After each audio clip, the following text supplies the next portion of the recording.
This story was sent to me by one of my subscribers, and I wanted to share it on the channel. My name is Valentine, and I'm going to tell you about a pretty scary experience that happened to me. I'm 21 now, almost 22, but every time I think about this story, I still get chills. At the time of the events, I was in high school. I don't remember exactly, but I must have been around 16 or 17, definitely in my second year. Every morning, I took the bus to school. To get to the closest stop, I had to walk about 10 minutes from my house, but that stop was usually full, so I normally walked 5 minutes farther to the next one, where I had a better chance of getting a seat. That Monday morning, it was still dark when I left home. It was winter, so that was normal. I'm a fairly anxious person, and because my route went through a quiet, isolated area with very few pedestrians, I never put my music on until I reached the stop. I wanted to stay aware of my surroundings. I arrived at the bus stop without any problem and was just about to start my music when I heard someone calling from my left. I took off my headphones and saw a guy who was a friend of my older brother. They had been in college together. He told me he had recently talked to my brother and learned that we took the same bus, and he thought it was funny. At the time, I didn't think much of it, but now, looking back, that sentence should have been a red flag. I had never seen him at this stop before. We talked briefly, and then the bus arrived. I got on, he didn't. That bothered me, but I was in a hurry and took the last available seat. The next morning, he was there again, at the same stop. We talked, the bus came, I got on, and once again, he didn't. This continued for several days.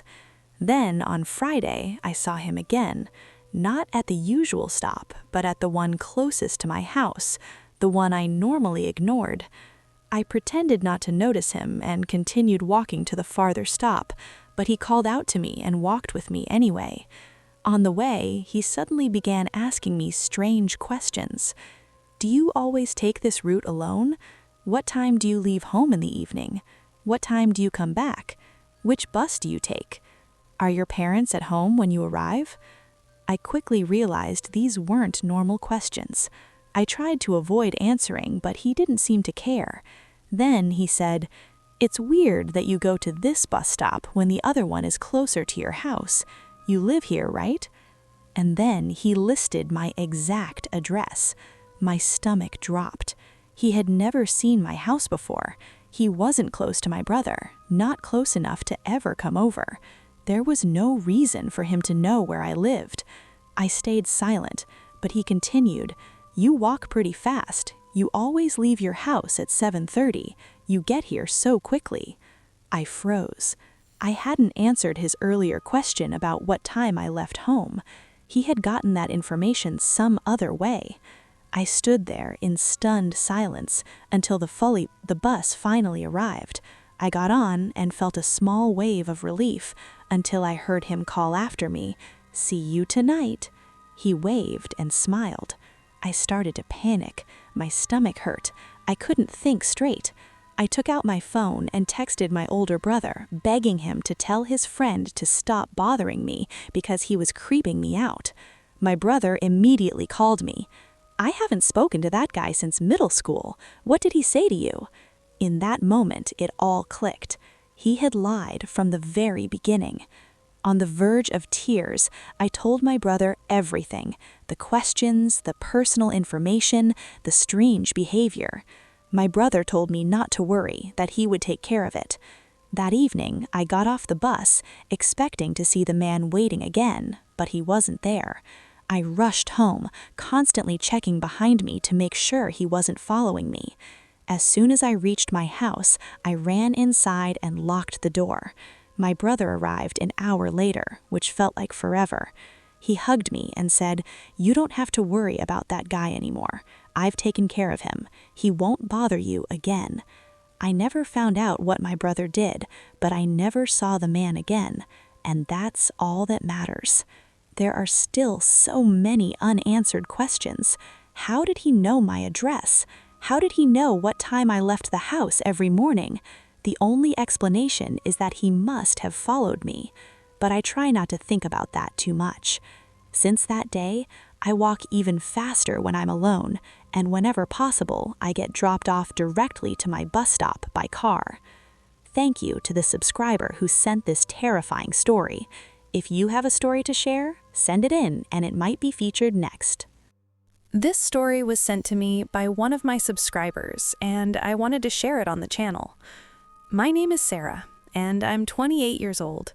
I've been living for 4 years in a small town in the Yamagata district, a quiet region in the north of Japan, surrounded by mountains and endless rice fields.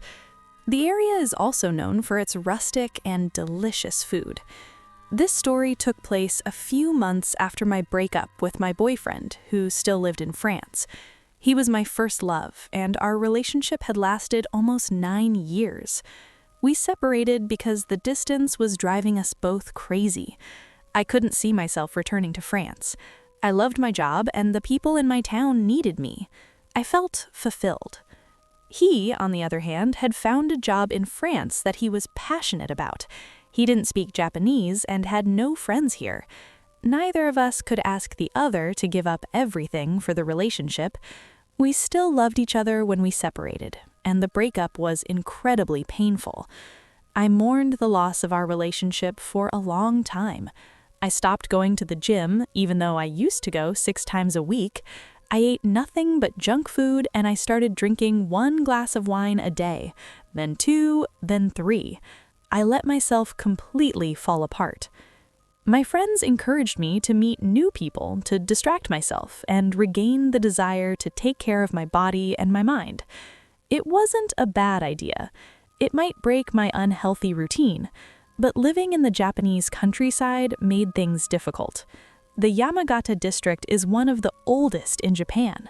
Most of my friends are in their 40s or 50s, and very few are my age. Finding a potential partner my age who liked me and whom I liked in return felt almost impossible. My friend suggested I use a dating app.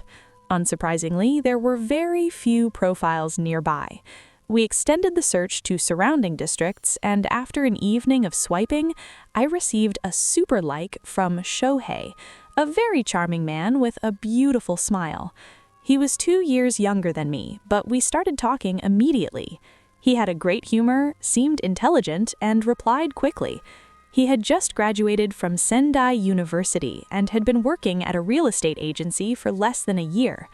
I had a good feeling about him, except that he lived in a small town in the Akita district, more than 3.5 hours by train. We talked for about 2 weeks without meeting, then suddenly we stopped talking for almost a week. I assumed he had moved on. I didn't mind too much. I stopped using the app because nothing had worked out with any of my matches. A week later, he messaged me again. He said his real estate agency had given him a major negotiation assignment in my town and that he could meet me. I was surprised that such important business would bring him to my tiny town, but I agreed to go out with him. I had nothing better to do. We planned to meet at the station and go to a nearby izakaya. He was a little late, but when I saw him approaching, I felt relieved. He did look like his photos. He was very handsome enough to have any girl he wanted. I waved to him from a distance, and as he got closer, I noticed he was trembling slightly. I assumed he was shy. He told me I was pretty and that he was happy to meet me. He smiled broadly, just like in his photos, but something about that smile felt wrong, forced, fake. A knot formed in my stomach. We entered the izakaya, which had small compartments separated by partitions. Not private rooms, but enough to hide what was happening at the other tables. We started with a beer, as is customary in Japan. He seemed to relax once we started talking, and his shaking stopped. I asked if his colleague liked the town, and he answered, "No, I came alone." That immediately struck me as odd. A first-year employee being sent far away alone to handle an important negotiation? That would never happen at my job. But I told myself maybe different companies have different rules. I asked if the long train ride had been boring. He said, "No, I came with my car." That was even more suspicious. For a 4-hour trip, almost everyone takes the train. Still, I tried to brush it off. I asked which real estate agency he was negotiating with, since I had moved recently. Maybe I knew someone there. He looked startled, stammered for a while, then answered he was negotiating with a large real estate chain in my town. It was a real place, one I'd heard of, so I relaxed a bit and ordered a second beer. After a while, I went to the bathroom. My false eyelashes were crooked, so I took a few minutes to fix them. I was gone maybe 5 or 6 minutes. When I returned, we resumed talking and I took a sip of my beer.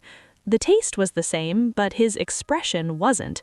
He was staring at me intently, in a way he hadn't before. The knot in my stomach came back.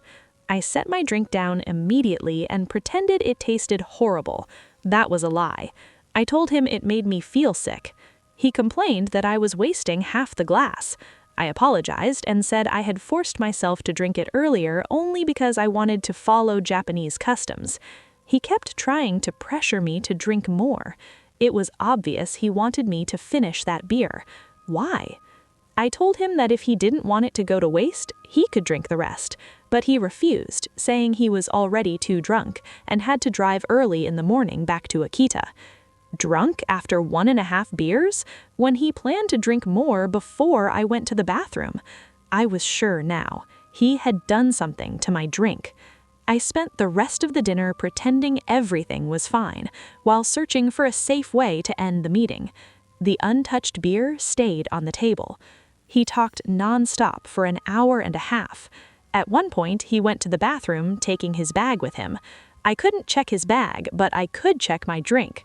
When I lifted the glass, I saw a fine white powder settled at the bottom. Not yeast, not residue, powder.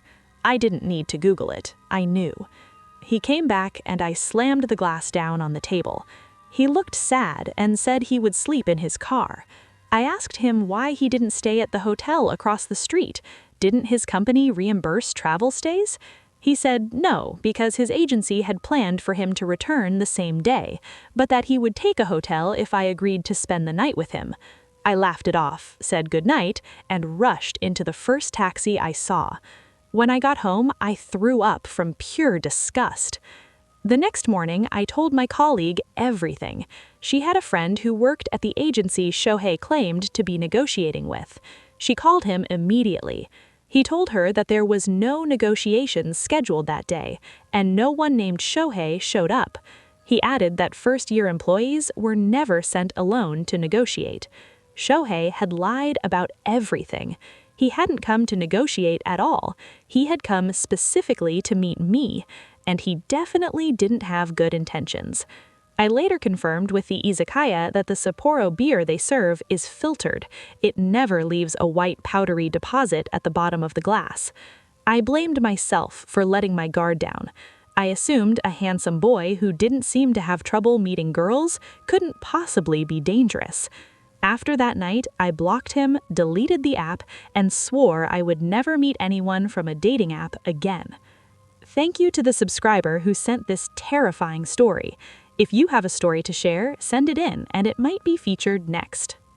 This story was sent to me by one of my subscribers, and I wanted to share it on the channel. My name is William. I'm 18 years old and I live in Canada.